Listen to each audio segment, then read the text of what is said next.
Hi, this is Dawn Barkley, and I'm here at Beaches, Turks and Caicos for ASTA's second annual Caribbean Showcase, and I am here with the Honorable Henry Charles Fernandez, who is the Minister of Tourism and Foreign Affairs for Antigua and Barbuda. And we're going to be talking about tourism post-COVID and what's going on in these two lovely island nations. So thank you for joining me. I appreciate it. Thank you. Thank you for having us. So talk to me a little bit about tourism numbers and what's going on recently since the pandemic ended. Yeah, since the pandemic ended, actually, Antigua's rebounded very, very well. We're one of the fastest in terms of rebounding in the Caribbean. I think part of the reason for that is we were the first to open as a destination right after the pandemic. We closed the middle of March, and we opened the 1st of June.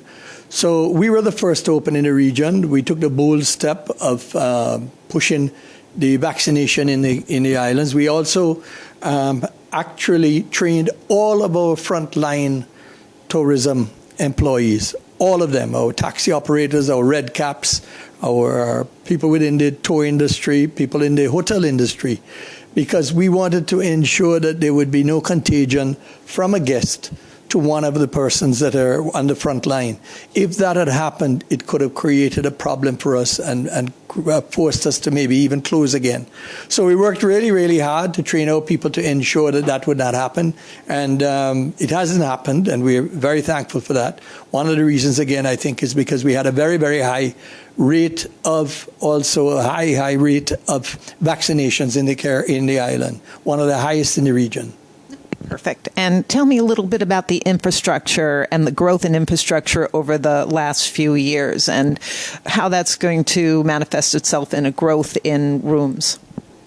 Yeah, well, what we have done is there's a lot of road work taking place now. As the amount of vehicles that have increased, the amount of visitors that are coming, there are more cars on the road. So there's more actually wear and tear on our roads. So the government has taken an initiative to treat that as one of our priorities, to improve our infrastructure. Our internet, I can tell you, is now one of the best in the Caribbean. And the reason for that is to ensure we started a program where a number of persons could come and operate their business from within Antigua and Barbuda. So they could come and reside in Antigua because everything they needed was right on their laptop. And that has worked very, very well. The program has worked so well, as a matter of fact, that we had initially put it in place for 18 months, and we were able to expand it out from there because the response has been so well. There are a number of other Caribbean islands that have done a similar thing, and it has worked well for us. So infrastructure is very, very important. At the same time, there's a tremendous building boom taking place in Antigua, not just from the hotel investment aspect of it, but even within homes. There have been at least 2,000 homes that have been built over the last few years, private homes for low-income persons. And bearing in mind the challenges we face now with global warming and more storms, we have had to ensure that the homes that we have built are more resistant to that kind of weather. And how about the new hotels? Can you talk a little bit about how many more hotel rooms you expect coming on in the next couple of years? Yeah, well, we have we reopened the Jolly Beach Hotel. We have the Halcyon that was closed. That is going to be reopened, I think, by the first quarter of 2024. That is the Royalton Chic. That is a 5-star property. We have the Barbuda PLH property. That is going to open on, I think, by the third quarter in 2024.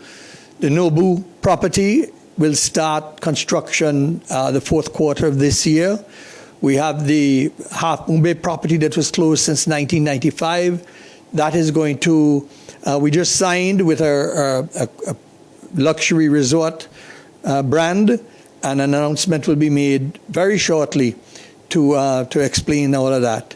So we are working really hard. There are a number of properties that are coming online, but even more important, there's a tremendous amount of investment that is going into refurbishing properties that are in hand. At the same time, what we really want to know, really want to get out, is that when you come to Antigua, our product is still fresh, still new, and is not dated and create a problem for our visitors.